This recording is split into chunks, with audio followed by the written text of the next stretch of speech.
Perkenalkan, nama saya Yosade Dondeni, NIM 1803030149, kelas C, semester 6, prodi sosiologi.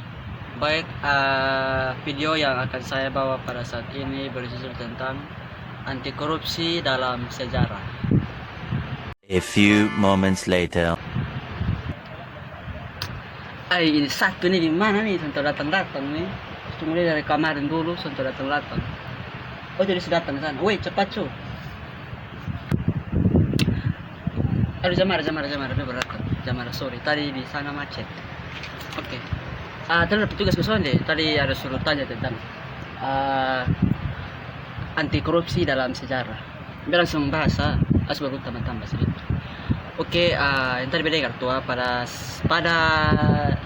323 sebelum Masehi, skandal korupsi itu meletus di seluruh Athena. Alexander Agung, bendahara, seorang bangsawan bernama Harpolos, telah membelot dari tahun sebelumnya. Istana Alexander dengan sejumlah besar perak dan pasukan yang cukup besar. Dia membuat perjalanan ke Athena dan setelah ditolak pertama kali diterima di satu kota sebagai pemohon. Itu yang beda. Coba lanjut, betul saling berbagi. Iya sih. Semenjak itu perdebatan yang terjadi di Athena tuh cukup besar, dan selama beberapa dekade sebelumnya tentang cara terbaik untuk menanggapi kekuatan Makedonia. Orator Domestes punya membuat namanya menasihati orang Athena dalam berurusan dengan orang Makedonia, dan dia melangkah ke tugas baru.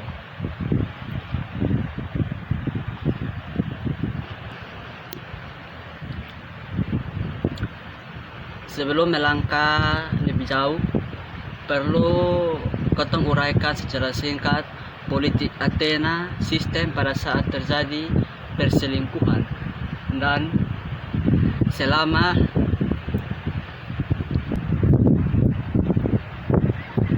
selama 175 tahun sebelumnya, Athena telah menjadi demokrasi langsung, di mana warga negara laki-laki dewasa terlepas dari kekayaan, berbagi politik kekuasaan, dan membuat keputusan secara kolektif di depan tempat umum.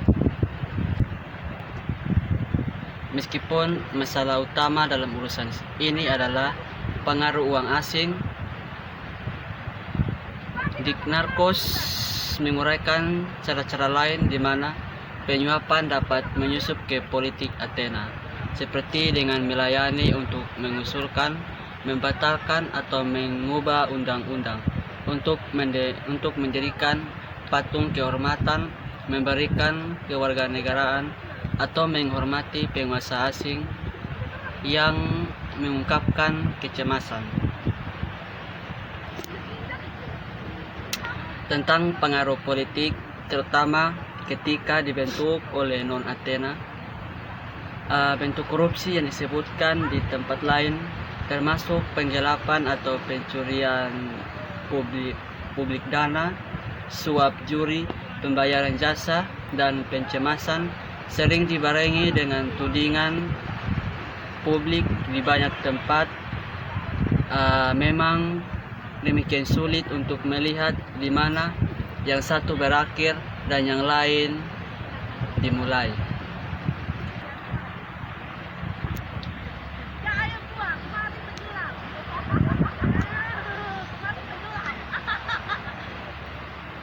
Ya, seperti penyuapan, hal ini sulit didefinisikan dengan tepat karena jumlah tertentu dari memperkaya diri sendiri saat menjabat tidak tampaknya telah diterima dan diharapkan, seperti yang ditunjukkan oleh Hypades. Bagian setidaknya untuk jenis aktivitas tertentu. Namun bel alarm berbunyi jika pejabat mengumpulkan kekayaan yang terlalu besar melalui aktivitas politik atau ketika mereka dianggap miskin untuk memulai. Salah satu tradisi mengaitkan permulaan juri penyuapan dengan dugaan pemburukan pengadilan atau yang dibawa dalam pandangan oleh pengertian gaji juri. Tetapi bahkan kritikus kontemporer yang paling bersemangat sekalipun demokrasi memuji para juri besar karena mereka dianggap lebih adil dan tidak mudah korup dibandingkan dengan yang lebih kecil.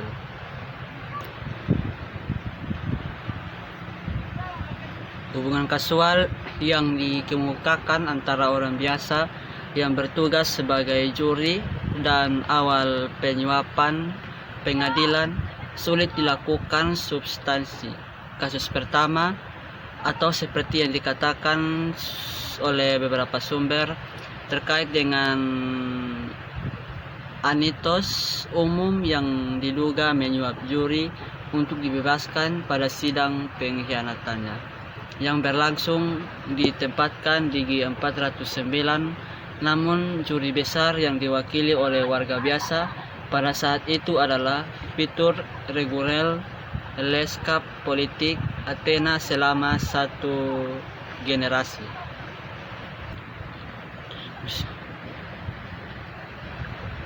Hubungan tersebut mengungkapkan ketidaksukaan yang dimiliki beberapa elit terhadap kekuasaan yang diinvestasikan dalam kemampuan pengambilan keputusan warga biasa, terlepas dari kenyataan bahwa kebanyakan tuduhan penyuapan ditunjukkan kepada orang kaya dan dapat menyuap juri membutuhkan sumber daya yang sangat besar. Orang miskin dianggap lebih banyak rentan terhadap suap.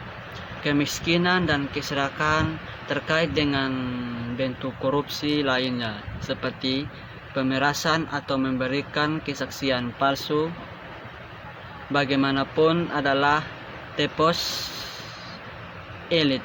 Wacana istilah pelecehan di mana warga dituduh menuntut seseorang satu lagi di pengadilan bukan kepentingan umum tetapi untuk kepentingan pribadi seperti yang diterima jaksa proporsi denda sebagai balasan.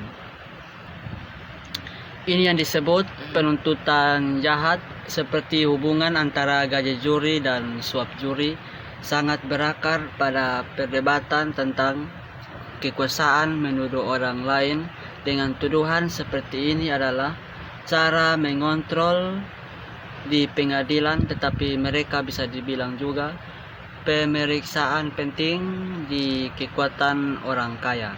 Korupsi pemilu di sisi lain tampaknya telah memainkan peran yang signifikan, peran dalam politik Republik Romawi yang muncul telah diabaikan di Athena yang demokratis.